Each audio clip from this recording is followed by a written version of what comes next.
Hello, and welcome to another episode of Let's Play Front Mission 5, Stars of the War. So, before we begin our story segment, or story section of the game for today, I just wanted to make a few brief comments about the rumors, or reports at least, that a new Front Mission game is in the works by Square Enix. It's quite unexpected that they would revisit the series after the colossal failure of Front Mission Evolved. And, you know, also the fact that this series was never terribly popular in the West, especially given that it was so poorly supported by the Squaresoft and then the Square Enix management in terms of bringing the sort of comprehensive vision of the Front Mission universe to the West so that Western gamers could actually enjoy or appreciate the full scope of what Front Mission was, as opposed to just getting little bits of it here and there like we did with Front Mission 3 and 4. So yeah, it's quite unexpected, and I guess, you know, the fan translation project probably has something to do with the fact that this project looks to be happening. So I'm not really too sure how to feel about that. I was so disappointed by Front Mission Evolved. I was so excited for the prospect of the game, and then I was so disappointed with the final result, as I suppose many of you were as well. But what I can say is that I had a friend who talked to Yoichi Wada at a game developer conference in Canada back before or just during the development of Front Mission Evolved, and asked about Front Mission. And Wada said that he believed that Front Mission would be a good fit for the Western market as a shooter because it has that kind of military action vibe to it that American audiences are so obviously enamored with you know, well, it's not just American audiences, but you know, that is maybe the main audience that people are thinking of with the massive success of Call of Duty. And of course, there's also Battlefield, which has been massively successful as well. So Front Mission certainly has that military vibe to it, and you could say it also has a more mature and less cartoony vibe than many Japanese games. It was certainly developed by the Front Mission team in the first place with the Western mindset in mind, like with the Western sensibility about military simulation in mind. And I think that things like Tom Clancy novels and 24 were certainly big influences on the development of the series over the years. There's probably other things you could point to, but those are two that sort of come to mind. And I'll talk about the Tom Clancy thing in a later video. I don't have very strong evidence on that one, but I do know for a fact that 24 was a favorite among the devs of this game. So what I'm saying is that it kind of had that Western sensibility, and Wada believed that that would lead to it being a success, or Front Mission Evolved being a success in the West, and that is why the Front Mission series was chosen to have another entry in it.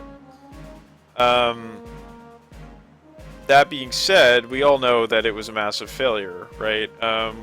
We know that it got no traction abroad, and it was panned because it was a terrible game. I personally bought it when the Blockbuster chain was going out of business in Canada, and I could pick it up for $5 from the bargain bin. I wouldn't spend any more money on it than that, because that's what I think it's worth. as for the development of that game, well, um,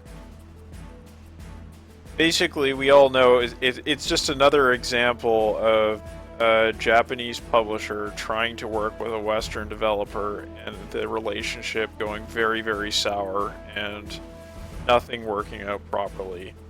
We've seen it so many times, going back even to, you know, like the terrible relationship between Sega Japan and Sega America, right? That basically tore apart that company and led to its collapse as a console maker.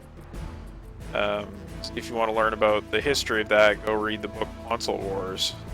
It'll tell you quite a bit about, you know, the history of Sega and why that relationship was so poor. But basically the way things went with the development of Front Mission Evolved is that you had Double Helix given the IP, and they tried to come up with a game. You know, they didn't have a very good reputation going into the development of the game. I think since then they worked on the Killer Instinct reboot, and that is maybe a little bit better received, but their previous games didn't have a terribly good reputation. And you had a member of the Front Mission team who was pretty horrified with what he was seeing coming out of Double Helix. You know, and basically took some personal initiative to fly out to the United States and try to salvage the project.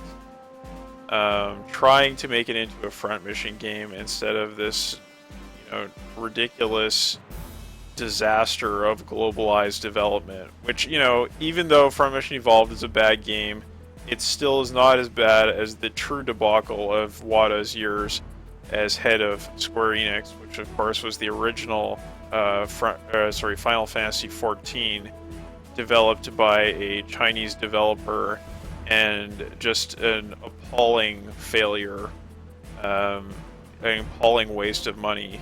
So you could say, like, you know, his best management decision ever was to greenlight the reboot of Final Fantasy XIV, but that is just actually him compensating for a ridiculous mistake that he made.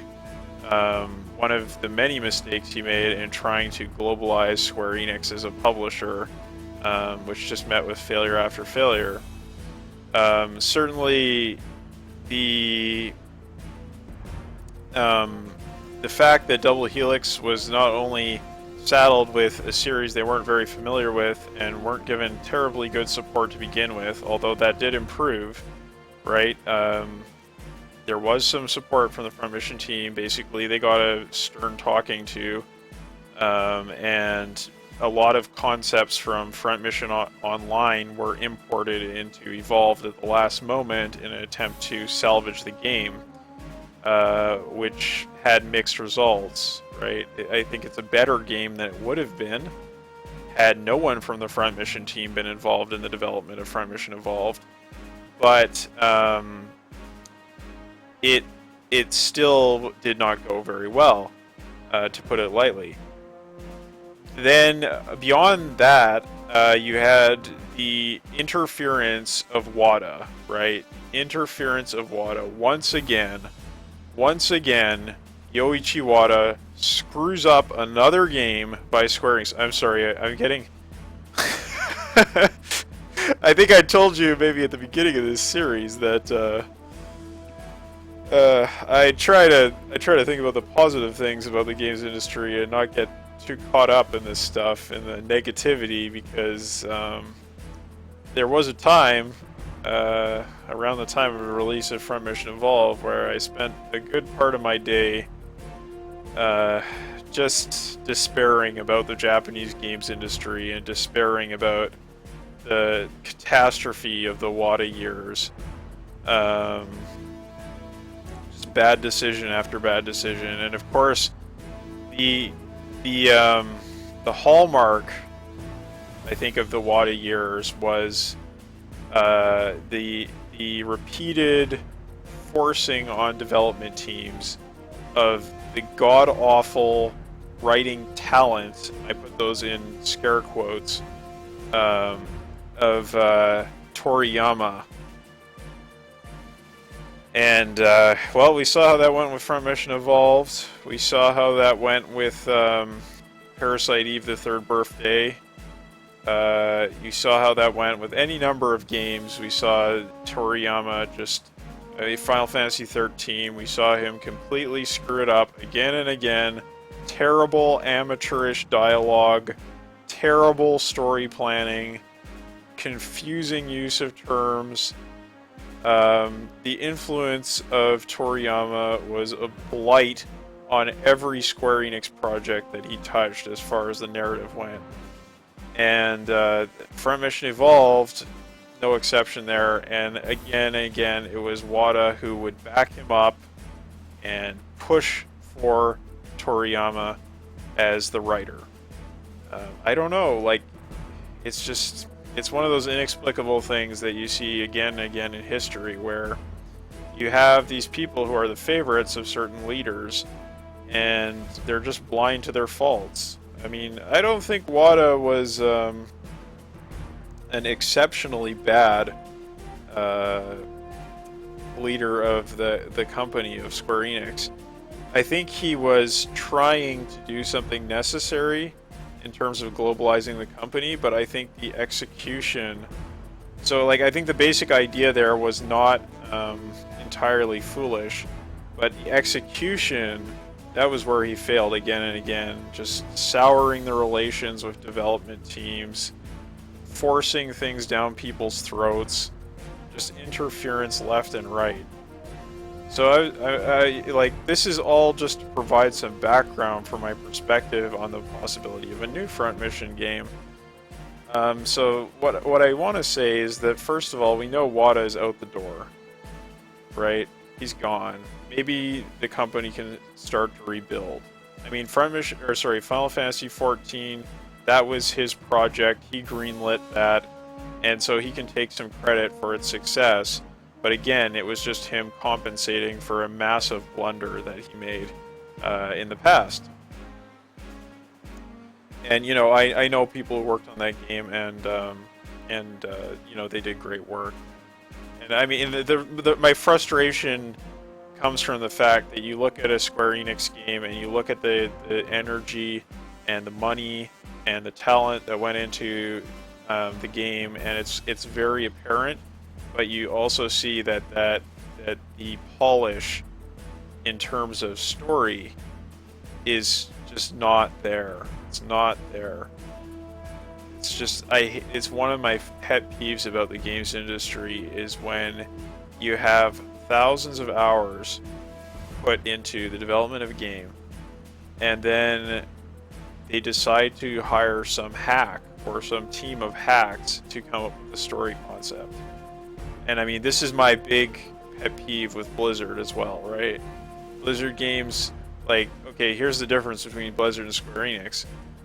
Blizzard has continued to produce solid gameplay concepts and just, you know, very, very, very tight games, again and again. I mean, there's been problems with World of Warcraft from what I've heard, but, you know, I don't play World of Warcraft. I don't know anything about that. Square Enix, which at the time of my childhood were really like on par with Blizzard in terms of the expectations of quality that you had from the company, they have continued to like drop the ball in the story, much like Blizzard has, with just, you know, it's just hack writing. It's just like, this is such trite melodrama.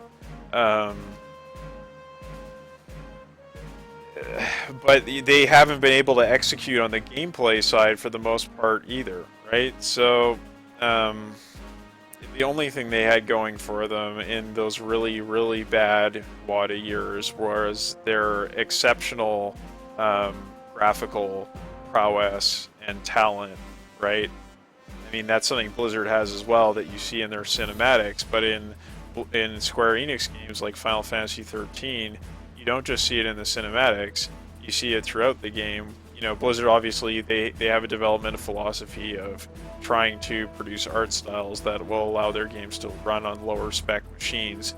But Square Enix being a console developer, they don't have to worry about that stuff. So they have a set specification to work for, and they always push the machines to the limit when on their top flight games, right?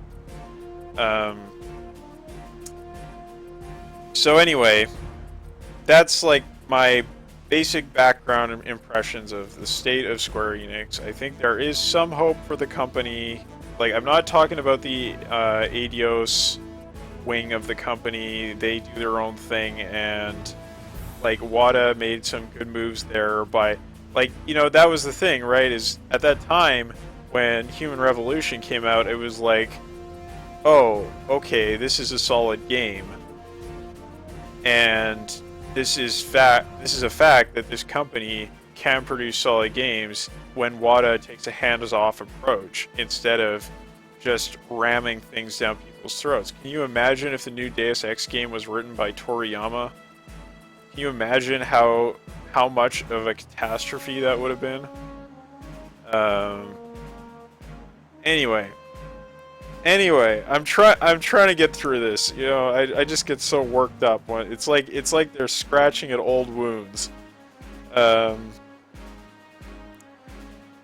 Okay, so front mission, the new front mission. Like I said, no more Wada interference. I'm pretty sure there's not going to be any more Toriyama crap in the next game. We're not going to have any trees as the end boss, as Toriyama always does again and again in his games. Although it's got to be a tree, got to have that tree in there. Got to have a tree for the end boss. A front mission game and the boss is a tree. Come on, it's just like I could just you just look at that. And you're like, it's no wonder the front mission team left. All the G-Craft guys left Square Enix. They had to get the heck out of there because this was their baby.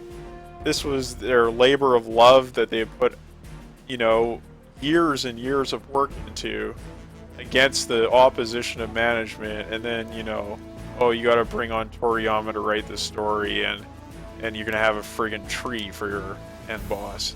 And then the Vonsters are going to make dinosaur noises. Yeah, right. Okay. So there's no more of that crap to worry about. So it's kind of a clean slate, and I think some people are opposed to the very notion of there being a third-person shooter based on the Front Mission franchise, and I'm really not. I think it was always a part of the Front Mission concept. I think it's pretty clear in the way that battles look in the original Front Mission. I think there's quite a bit of influence from isometric shooters on the look of the battles in that game. And then of course you have the example of Front Mission Alternative, which is a real-time strategy game. It's not a third-person shooter, but it goes to show that they were not fanatical about having having the series be exclusively a strategy series, a strategy game series. And of course there is also Gun Hazard in that series, which is again a deviation from the strategy game formula. And then, like, most obviously you have Front Mission Online, which is a third-person shooter game, squad-based third-person shooter game. So I really have no problem with the idea of making a shooter based on Front Mission. It's totally fine with me. I think that if you are going to make a shooter based on Front Mission, it really has to focus heavily on squad-based tactics, because that is the essence of Front Mission combat, especially as you progress throughout the series.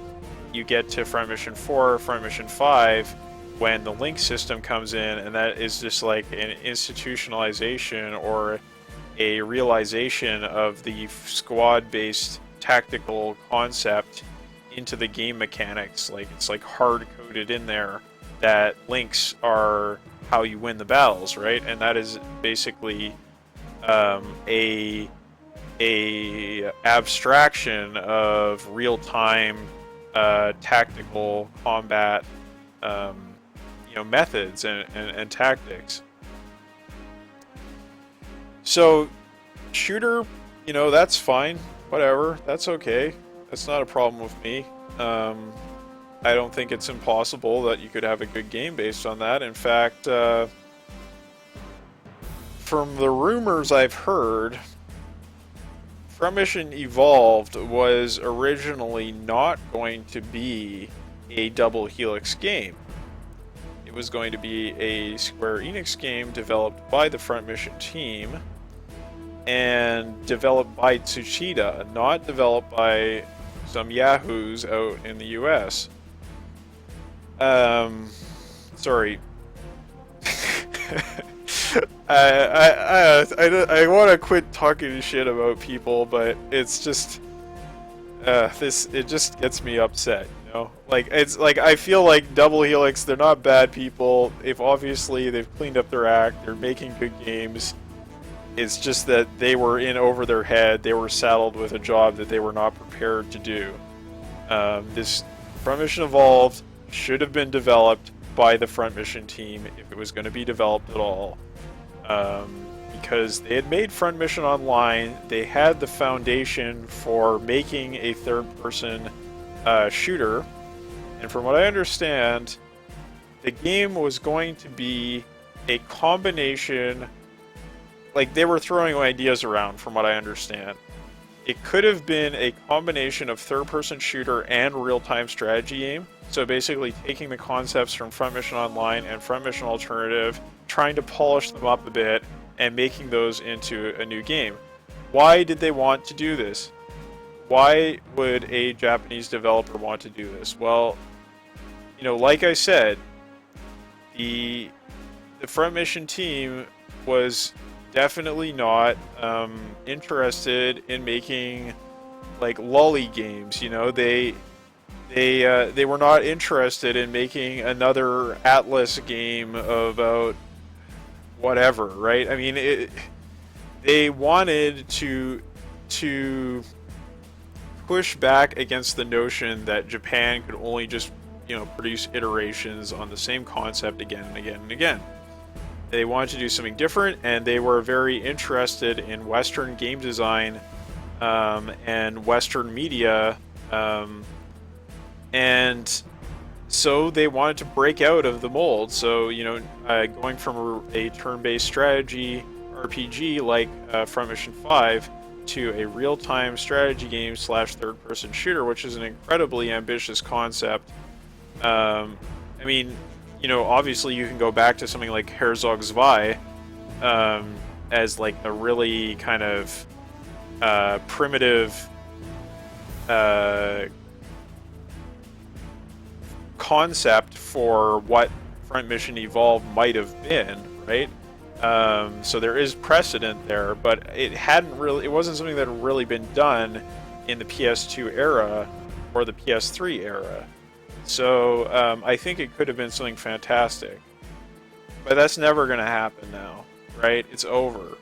Front Mission team is gone. They left Square Enix. They're making mobile games, or they're working for From Software. So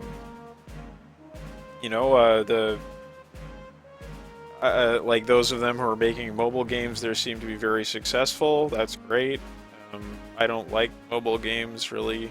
I've tried playing the Mistwalker stuff. I've tried playing the stuff made by Tsuchida, but it's not my thing. And the Front Mission age is over. So, here we are today, 2015. And we've got Toshifumi Nabeshima coming over from Software to Square Enix to make a new Front Mission game. That is the rumor. Well, okay, so what has this guy worked on in the past? So he's worked on quite a number of games. He worked on Armored Core 2, Armored Core 2 Another Age, Armored Core 3, Armored Core 5, Armored Core Last Raven, Armored Core Master of Arena, Armored Core Nexus, Armored Core Ninebreaker, Armored Core Project Phantasma, Chromehounds, Rune, Armored Core 4, Armored Core 4 Answer, Eternal Ring, and Shadow Tower Abyss. That's according to Giant Bomb. Well, that's cool. I mean, I like many of those games a great deal. I am a fan of the Armored Core series. I have been since Armored Core 1. It's one of my fondest memories of Christmas presents was the year I got Armored Core for the PS1 for my dad. I had seen it in the official PSN magazine or whatever it's called, and I was like, no, this is it, right? Like, this is mecha combat. Like, I was a huge fan of Mech Warrior 2. I had like a big joystick and everything. I used to play that, and I saw they got this crazy mecha combat game coming for the PlayStation 1. I've got to check this out. Got my dad to get it for me. Absolutely loved it. I had other friends who absolutely loved it. We would play Armored Core 2. We played what was it? Another Age. I think I kind of lost interest in the series around Another Age for a while, but then I came back to it with Armored Core 4 Answer, which actually I believe was headed by the creator of Demon Souls, Dark Souls, Bloodborne, and so on. I think that's a very solid game. Some people don't like it for being too fast, but I think it was a very, very well-made game. And then I went back and played Armored Core Silent Line, and I like that too. So, I like the Armored Core series. But, okay, well, first of all, I should mention Armored Core 5, right? In some ways, it was what Front Mission Evolved was supposed to be. In some ways, right? You had people from the Front Mission team going over to From and bringing a lot of gameplay concepts from Front Mission Online into the Armored Core series. You get the smaller cores. They tried to put more emphasis on online play and squad-based tactics. But that game is not a good game, right? Like, it is very flawed. I mean, the Armored Core series has always been flawed, but that game is exceptionally flawed. The story is abysmal, even by the standards of the Armored Core series. It is like you gave space aliens a translation of what the concept of a story is, and then told them to go and try to make one. It's just like, it's just appalling, right? So when I look at that, and I look at the history of Armored Core, which has just been telling the same story again and again for the most part, right? It's the same basic concept told again and again. It's very, very From Software, right? Like, Demon Souls, Dark Souls, Bloodborne, it's all kind of the same story again and again. Obviously, the standard is much, much, much, much, much higher for that series than for Armored Core. But they do the same thing again and again. That's kind of their thing, right? And it was never really that good in Armored Core. And then you go look at Front Mission, and that's not Front Mission, right? That is not what Front Mission is about. Front Mission, it was a massive undertaking of storytelling. Like, I'm not going to go and say that this series is the storytelling masterpiece of the last 20 years. No, of course not. I mean, a lot of it is kind of Tom Clancy-ish, and I really am not a fan of Tom Clancy. But there is a lot of it that also transcends those limitations. It's good, right? And it is, the thing that was innovative about it was that it spans so many games and so many media. Sorry. And in fact, like the Suikoden series was directly inspired by Tsuchida's ideas when he came up with the Front Mission series. Like, he basically took the creator of Suikoden under his wing and said, if you're going to make an RPG series, you should make a multi-installment series like I'm doing with Front Mission. And, that's where we got Suikoden. And, like, that was a fantastic series until it all went to crap. I'm so happy that, Front Mission actually more or less was finished by the time Tsuchida left Square Enix, unlike Suikoden, which was just really tragic the way that it all fell apart and was never completed. But what I'm trying to say is that Front Mission is a game that exists at a far higher standard than the From Software games, and that worries me when I think about a new Front Mission game. It's just like, I feel like, why couldn't they just make a mecha game called something else? Because I don't have faith. I don't have faith that the new team can make a Front Mission game. I'm sure they can make a third-person mecha shooter, and whether it's going to be free-to-play or not, like, it could be... Like, honestly, I would kind of prefer that if it was free-to-play, because that would mean there's probably going to be less story in it, and then they're just not going to be screwing with the canon, right? Like, I feel...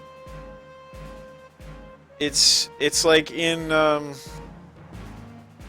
Okay, so when this whole thing was going on, and I was seeing so many Square Enix IPs getting just mutilated by the incompetence of management, I really felt like, these IPs should stay with the creators, right? They should stay with the people who created them so that they can actually try to work out their artistic vision. And I gotta say, like, I kind of have a more nuanced view on this point, given what has happened with Star Wars and Disney. Like, everybody's cheering because they took the series away from George Lucas, right? And I think with good reason, right? So I think there are cases where the series leaving the, artistic vision of the creator can be quite positive. But, I still am I'm really, like... I just feel like this is not a case where I'm optimistic. I'm optimistic about the new Star Wars movies. I'm not optimistic about this new game. It might be a solid game gameplay-wise, but is it going to be a Front Mission game? That's what I keep coming back to. Because there's no one left from the Front Mission team at Square Enix. There's no one. They're all gone. It's like, why even call it that anymore? Is it just going to be like what happened to the Shining Force games after Camelot left Sega? You just get these kind of weird, watered-down JRPGs? Is that what it's going to be? That's my concern. I would love to have another excellent Front Mission game, but I mean, I can't see how they're going to be able to do anything other than put this in the distant future and have it only tangentially related to the original Front Mission canon. And I hope that's the way things go. Like, that's what they tried to do with Evolved, and I don't know. I mean, even then, it was just so bad. I hope they find some decent writers. I hope they find somebody who cares about this series and actually respects the canon, respects the IP, respects the intent of the series. Like I said, it's not the greatest story told in the last 20 years. No way. But it is, like, it's a major accomplishment in the history of video games. to come up with a series this epic and actually see it pulled off for the most part. That is an incredible accomplishment, and I just don't want to see a bunch of trash put on top of that. So basically what I'm hoping for is a game that is light on story and has solid mechanics, and somehow they find some designers who understand the design language of the original Von Ser designers, and they don't just go for weird stuff like they went with Front Mission Evolved.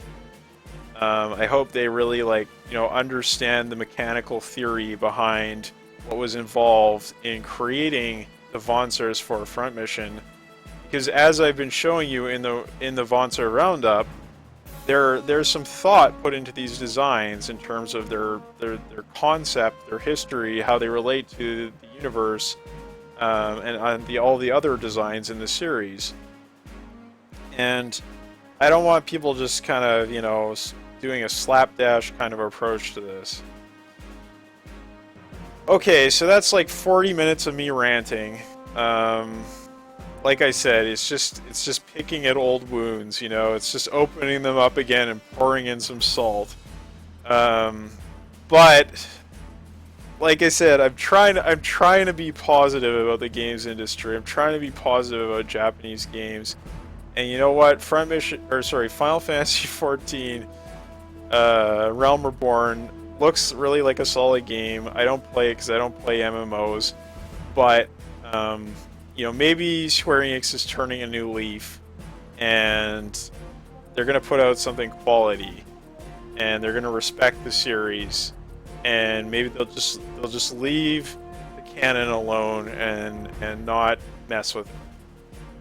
Personally, what I was hoping for when I heard a new Front Mission release, I was hoping for a proper port of Border of Madness to the 3DS, or to, I don't know, Virtual Console or something. That would never happen, but like to 3DS, I guess, or even what the heck, even to Vita. I don't know, but that is like a Front Mission game that the team actually had a hand in, even if it was outsourced to a certain extent. And it does actually, I mean, the part of the canon it represents is not terribly important, but it's still an interesting game because they took the Front Mission 5 mechanics and brought them into the Front Mission 1 engine.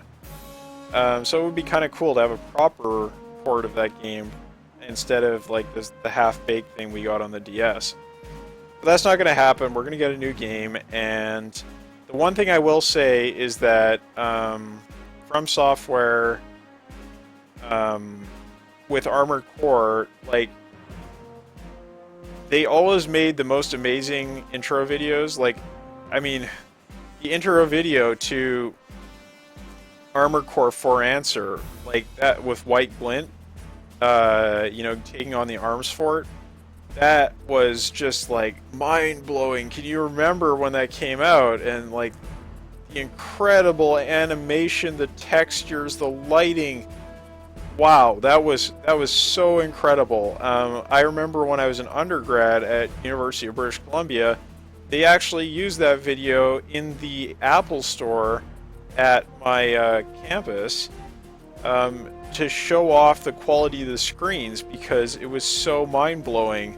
These incredible graphics they had for that intro video. And then the same thing with Armored Core 5, like the intro video Armored Core 5, oh man, like that, I saw that and I was so hyped. Like, it was just like unreal, like that, just the quality of that video. Like, I know it's just kind of like a storyboard almost for the game, like there's no real like story it's specifically trying to tell. It's kind of like a pitch video, like these are some images of what we expect to see in the game. But like, wow, like the music and the animation, the lighting, the textures, the camera angles and everything, it's just so incredible, right? Like that video, I still go back and watch it in high def from time to time, because I'm so blown away by just how awesome that video is. And when I saw that, I was like, oh man, Armored Core 5. Like, I had just finished playing For Answer, I was like, this is pretty good. But then I heard Front Mission people are getting involved in Armored Core 5, and then they come out with this video that's just like mind-blowing quality. And then, you know, the game was not great. It wasn't, it was, I feel like it was probably made on a low budget, and they were trying to push the PS3 in ways that it couldn't really be pushed. And they did weird things to try to get around the defects of the game in terms of processing power and graphics, like the filters and stuff they use, the textures filters, especially like the film grain and everything. They're making everything super brown and putting static everywhere and stuff. Some of the UI stuff they did I thought was pretty interesting, but other parts of it were just clearly covering up for the inadequacies of the engine that they had.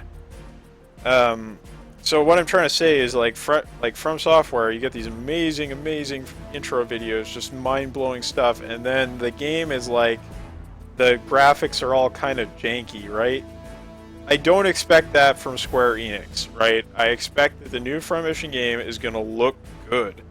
It is going to be probably Unreal Engine, and it is probably going to be really good looking, because they have some talented people there working on graphics, no doubt about that.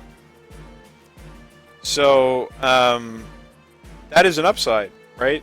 They have money and they have artistic graphical talent, so they can do things that the Armored Core team could not do, just because they're kind of a sideshow at From Software these days, with, you know, the amazing success of the Demon Souls, Dark Souls, Souls, Bloodborne, whatever series, which is deserved. I mean, those are great games. So yeah, so like, if you want to be optimistic about what's happening, Square Enix has the money, they have the talent, in some regards. So if they try to, you know, just like have maybe a little bit of a minimal story, not some silly story about mega corporations fighting each other and mercenaries, like, I really hope we don't have another Armored Core game made by Square Enix under the Front Mission title. But there is some hope. There's some hope. Overall, I'm pessimistic, but I have a little small tiny flame of flicker of hope for that game. So, okay, so that is 42 minutes of blathering on my part. And I think I'm actually going to cut the video here so that I can make a proper plot video for the next section and not include all of this blathering. Okay, so you know, post your comments. Let me know what you think. If you think I'm full of crap, let me know. If you think I'm dead on, let me know too. And I will see you next time.